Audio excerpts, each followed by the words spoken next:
മലപ്പുറം തിരൂരിലെ വേട്ടക്കുരുമകൻ ക്ഷേത്രത്തിന് തീപിടിച്ചപ്പോൾ തീയണയ്ക്കാൻ ഓടിയെത്തിയത് 3 മുസ്ലിം യുവാക്കളാണ്. ക്ഷേത്രത്തിൽ തീപിടുത്തം നടന്നപ്പോൾ രക്ഷാപ്രവർത്തനം നടത്തിയത് മുസ്ലിം യുവാക്കൾ. യുവാക്കൾക്ക് പേരില്ല. യുവാക്കളെന്ന് മാത്രമല്ല, മുസ്ലിം യുവാക്കൾ.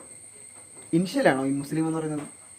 ഈ വാർത്ത കാണുന്ന അല്ലെങ്കിൽ ഈ ന്യൂസ് കാണുന്ന അവർക്കുള്ള പേര് അവരെ സ്വയം പരിചയപ്പെടുത്തുമ്പോഴത്തേക്ക് മനസ്സിലാവും. സ്വാഭാവികം കാണുന്നവർക്ക് മനസ്സിലാവും. എടുത്ത് പറയാണ്, ഇൻഷ്യൽ പോലെ പറയാണ്. നമുക്കൊക്കെ പേര് തുടങ്ങുന്നതിന് മുമ്പ് ഒരു ഇൻഷ്യൽ ഉണ്ടല്ലോ, KG. എൻ്റെ G ആണ്.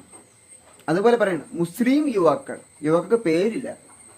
ക്ഷേത്രത്തിൽ തീപിടുത്തം നടന്നപ്പോൾ രക്ഷാപ്രവർത്തനം നടത്തിയത് യുവാക്കൾ. ഇത് ഓക്കെ, ഇങ്ങനെ വേണം പറയാൻ. ഇത് മുസ്ലിം യുവാക്കൾ എടുത്ത് പറയുക. ജാതിയെ വീണ്ടും എടുത്ത് കാണിക്കുകയല്ലേ? ജാതിയെ വീണ്ടും വീണ്ടും വീണ്ടും എടുത്തെടുത്തെടുത്ത് കാണിക്കുകയല്ലേ? ഇത് എന്ത്? ഞങ്ങൾ അസ്വസ്ഥരാണ്. ഈ വ്യവസ്ഥയോട് നമ്മൾ അസ്വസ്ഥരാണ്.